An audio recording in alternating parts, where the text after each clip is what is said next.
Hello বন্ধুরা, Rayyan agro YouTube চ্যানেলে আপনাদেরকে স্বাগতম। আজকে আমি আপনাদেরকে একটি 178 ডিজেল ইঞ্জিনের সাথে পরিচয় করিয়ে দেব। আমরা 170 এবং 175 ডিজেল ইঞ্জিন ব্যবহার করে থাকি। এটি তারই একটি উন্নত সংস্করণ 178 ডিজেল ইঞ্জিন। এই পাম্পটি বানানোর মূল উদ্দেশ্য হলো ওজন কম, শক্তি বেশি। এই ইঞ্জিনটির আরপিএম 3600, যেখানে চায়না ইঞ্জিনের আরপিএম 2200। সুতরাং 3600 আরপিএমে অনেক পানি তুলতে পারবে সাধারণ ইঞ্জিনের থেকে। এই পাম্পটির ফ্যানে যদি ইট অথবা নারকেলের মুখি বাঁধে, তাহলে এই কপলিং শ্যাফটটি বাউন্সিং করার মাধ্যমে, সামনে পিছনে বাউন্সিং করার মাধ্যমে ইঞ্জিনটি বন্ধ হয়ে যাবে। এখানে বেল্ট ব্যবহার করলে অনেক সময় টালে ঘোরে। এই শ্যাফটটি ব্যবহার করার মাধ্যমে এক চুল টালেও ঘুরবে না শ্যাফটটি, যাতে করে বিয়ারিং নষ্ট হবে না, বেল্ট ফেরার কোনো ঝামেলা নাই, ইঞ্জিনে কোনো ঝাঁকুনি নেই। তা আপনারা ভিডিওতেই দেখতে পারবেন।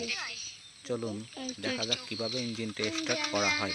প্রথমে পিকআপটি বেঁধে নিতে হবে। পিকআপটি বেঁধে নিলাম। পিকআপটি বেঁধে নেওয়ার পরে কম্প্রেসরে বাঁধাতে হবে। কম্প্রেসরে বাঁধানো হলো। এবার চাবিটি নিচে নামিয়ে খুব জোরে টান দিতে হবে, তাহলে এক টানে স্টার্ট নেবে। পাম্পটি স্টার্ট হয়ে গেছে। আপনারা প্রয়োজন মতো নিজেদের মতো করে স্পিডে করে নিতে পারবেন।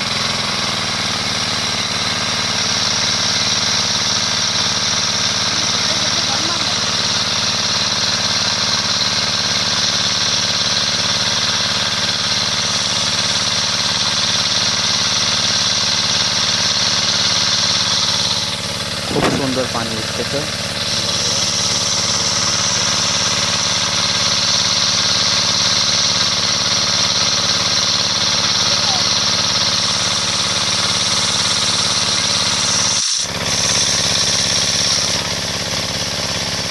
এই পাম্পটিতে পানি এবং পরিমাটি সকল সঙ্গে থাকা যায়।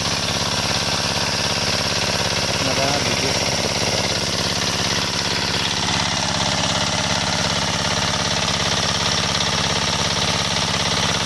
দেখুন, কোনো প্রকার ভাইব্রেশন ছাড়াই চলতেছে।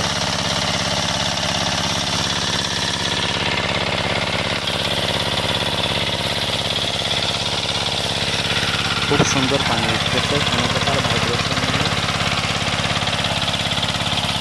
এই পাম্পটি দিয়ে খুব সহজেই আপনারা পরিমাটি করতে পারবেন।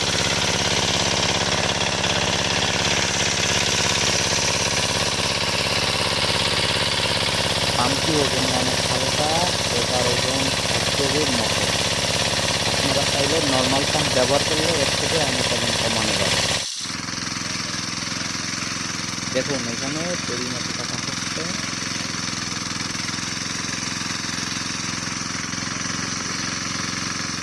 পরিমাটি দুইজনে কেটে দিচ্ছে এবং এখানে একটি জায়গা খরচ করা হচ্ছে। পাম্পটিতে কোনো প্রকার ঝাঁকুনি নেই, ভাইব্রেশন খুবই কম, নেই বললেই চলে।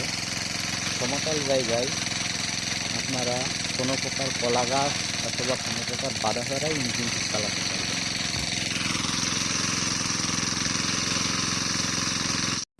আমার কাছে এই ধরনের ইঞ্জিন এবং পাম্প দুটোই আছে। যদি কারো ইঞ্জিন অথবা পুরো পাম্প লাগে, আমার সাথে যোগাযোগ করতে পারেন। ইঞ্জিনগুলোর দীর্ঘস্থায়িত্ব খুবই বেশি।